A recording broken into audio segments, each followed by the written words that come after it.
This is really to wrap around and help these individuals get on their feet. For 17 years, Heather Stoutmeister and her team at Family Ties in Northwest Harris County pride themselves on keeping their doors open and helping each person who walks in. Their promise of serving each person threatened. We just talked to a lady the other day that's living in her car, and she can't move in here. Family Ties seen a nearly $600,000 loss in federal funds due to cuts of the Federal Victims of Crime Act. And I think that's the most important piece of all of this is there's only so much you can do, and our clients are losing. Victims of Crime Act, or VOCA, is a federal funding resource. Here's how it works. So there are dollars from court fines and fees that go into sort of this large bucket at the federal government. From there, it's divvied up and given to state leaders. At the local level, state leaders then divvy up that money again to victim services. However, there's a 40% proposed budget cut, which will see a loss of nearly $700 million across the nation.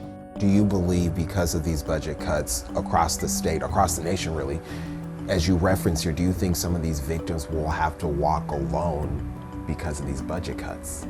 We know already that they're having to walk alone. The first cut Stoutmeister and her team made were transitional housing. It's a program they offered which would allow domestic violence victims and their family to live rent-free for up to a year. It helped this survivor. They drastically improved my life and gave me a safe space to be able to heal and, get my life back on track. Everything kind of fell apart for a while. Picking those pieces back up is a very difficult thing to do alone. How do you feel when you have to turn people away? The hardest part about that is knowing that the whole reason this agency was established was to stop that. Family Ties isn't alone. Thousands of victim assistance organizations are impacted, including the Houston Area Women's Center, which will see $1 million loss. That is a significant amount of money. What that means to us is that if you can imagine an organization like ours that is comprehensive in nature, so we provide a 24-hour hotline. So that means anybody who needs assistance, either who is a domestic violence survivor or sexual assault survivor, can call us 24 hours a day and get support, either because they need support at a hospital in the aftermath of a sexual assault or because they need shelter or counseling. Sonia Corrales, the deputy CEO, shares this example of impact. One case manager has roughly 17 to 23 individuals they work with. The cut would impact personnel. So if this person is let go, their cases are given to others. It can mean longer wait lists. It can mean that we are closing the door to access.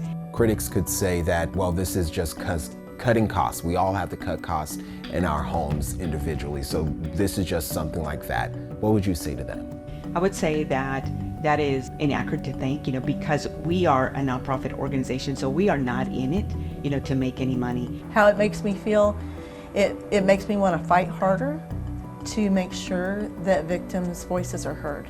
But there's a glimmer of hope for these programs. Since I first talked with Family Ties, they tell us they've started to receive calls in small donations. The community is stepping up to help them keep their core services running.